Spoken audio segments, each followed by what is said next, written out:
Hi, this is John from SolidTrust Pay, and today I'm going to show you everything you need to know in order to get your SolidTrust Pay profile set up as quickly and easily as possible.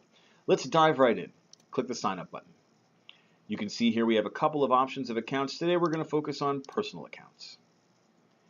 So now we need a little bit of extra information in order to correctly set up your SolidTrust Pay profile. I'm going to talk a little bit about why each of these is important and how best to fill them out. So we'll start with our name and our date of birth. Some people might ask, why do we require your birthday? You need to be 18 or older in order to have a SolidTrust Pay profile, or your parents' permission if you're younger. Additionally, if you choose to verify your account later, we need to check this date of birth against any ID documents that you submit, like a driver's license or a passport. Occupation. We're actually required to ask for this by law. If you don't see something that matches your specific occupation, that's fine. Just choose something that you feel is close enough. Today I will choose to be a cashier. Legal citizenship. This is the country in which you are a legal citizen. If you have a passport, that's typically the country you have a passport for. I'm Canadian, so I'll choose Canada. Country of residence. Now you might ask yourself, why are we asking for both of these? Aren't they typically the same? Not necessarily. Say, for example, I'm a Canadian citizen. I was born and raised in Canada, but I'm in the United States because I'm going to school. My citizenship would be Canada, but my country of residence would be United States. Now you'll notice something interesting happened here with the province and state field. It didn't activate until I'd chosen a country. That's because different countries have different province or states. Right now, I've selected my country as states, so I have a bunch of American states that I can choose from. If instead I had chosen Canada, that list would now change to the Canadian provinces. So let's go back to the United States. And let's say I'm a student from Canada who's at Cornell. I'd be in the United States, in the state of New York, Ithaca for city, postal code. We'll want your street address here. Your address line 2 is for if you have an apartment number or a post office box or a rural route number. Phone number. The daytime phone number is the primary phone number that we're going to need if we have to contact you for any reason. I'm going to show you, believe it or not, this is actually the wrong way to do it. What we're looking for is just numbers. So your country code, if you're in the United States or Canada, is 1, but no spaces and no brackets. Just these numbers in a row. This is because the system will automatically call this value up if we need to text you, if you have two-factor authentication set up, or if we need to confirm, say, a credit card transaction of some kind. So this number, we just need the numbers of your phone number, no spaces, no special characters. If this number is also your cell phone number, that's fine. You can enter them both here, or if you prefer that we contact you via a different number, you can enter that here. All right, we're halfway through. Now we get to the fun stuff, selecting a username, email address, and some login passwords. You want to choose a username that's going to be easy for you to remember. You can use letters and numbers, so I've got year and I've got my name here, but we don't want any special characters.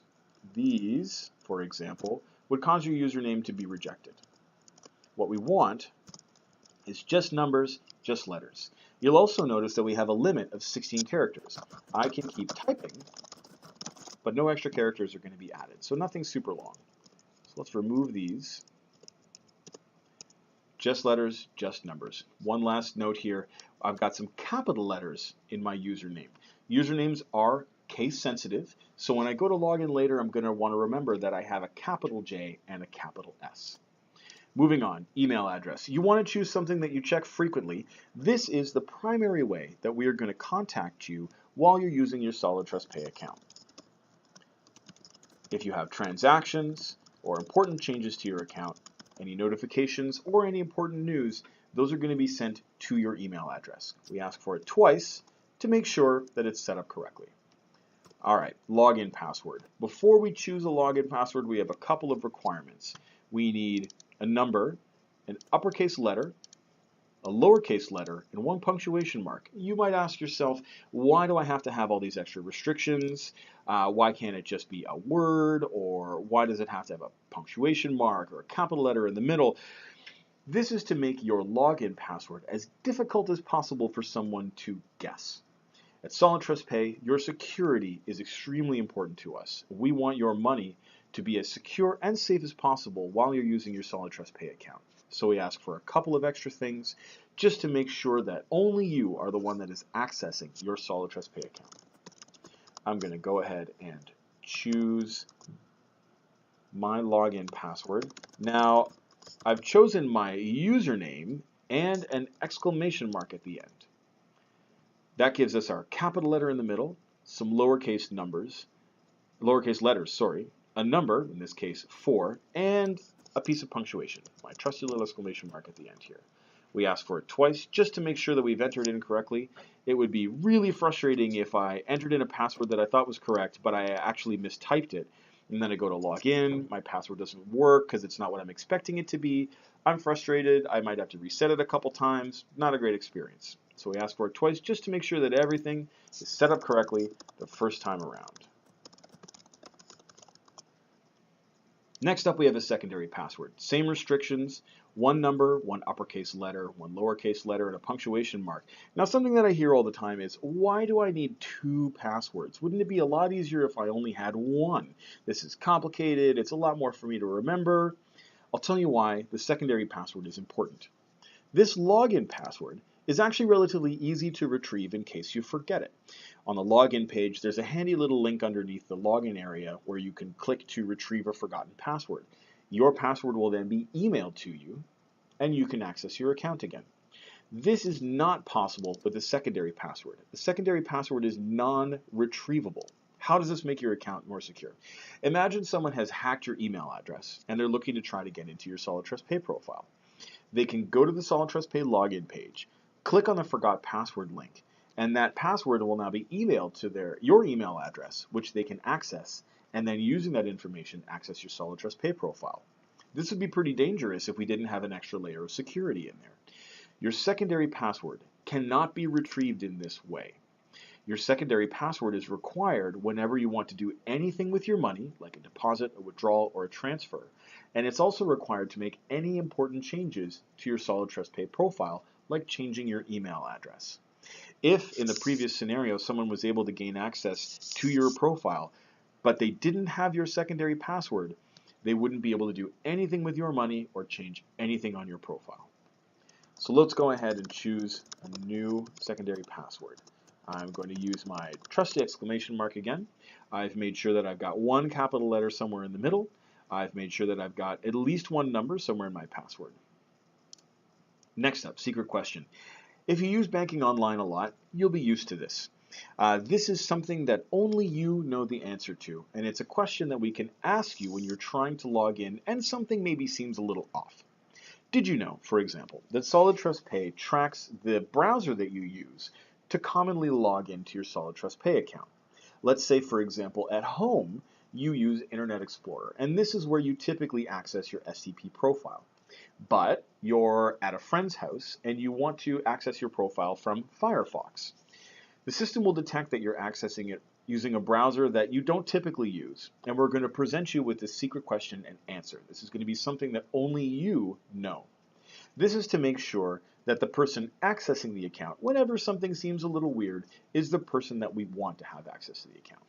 So a good secret question, something only I know the answer to. Let's say, what was the name of your first pet? My first pet, Mr. Snuggles. Enter it again to make sure I got it right. This is something only I know the answer to, maybe also my mom. Spam block question. Well, I also get asked about this a whole lot. What does this mean? Why do I have to enter it? The answer to this is going to be different every time. We can see here 5 plus 7, but the next time maybe it's 4 plus 6 or 5 plus 5.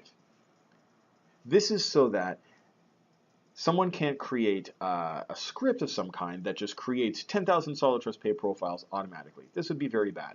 So this is kind of the are you a human test. All you have to do is enter the answer to the question, in this case 5 plus 7. I'm going to hope that my elementary school math paid off, 12. I'm going to click that yes, I have read the terms and conditions prior to signing up. You're welcome to review these at any time you want. And we're going to go ahead and click sign up. It seems I'm missing one field. Ah, look, you can see that my login password didn't match my confirmation login password. So I entered these two don't match. We're going to enter it in again. And this is very important because we want your password to be what you think your password is. You'll also notice we've got it highlighted in red, easy to find, and the spam block question is now different. Every time you need to go back and fix something with your sign up, you need to enter a new spam block question. 6 plus 9, in this case 15, thank you very much, elementary school math. We fixed it, let's try signing up again. Great, my account's been created. There's one last step, you receive a confirmation email. This is going to go to the email address that you selected when you first signed up for your account. You're going to click on a confirmation link in that email address, and then your SolidTrust Pay profile is activated and ready to go.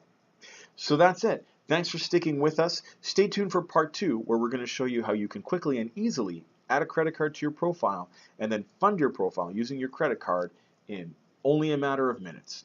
Thanks a lot. See you next time.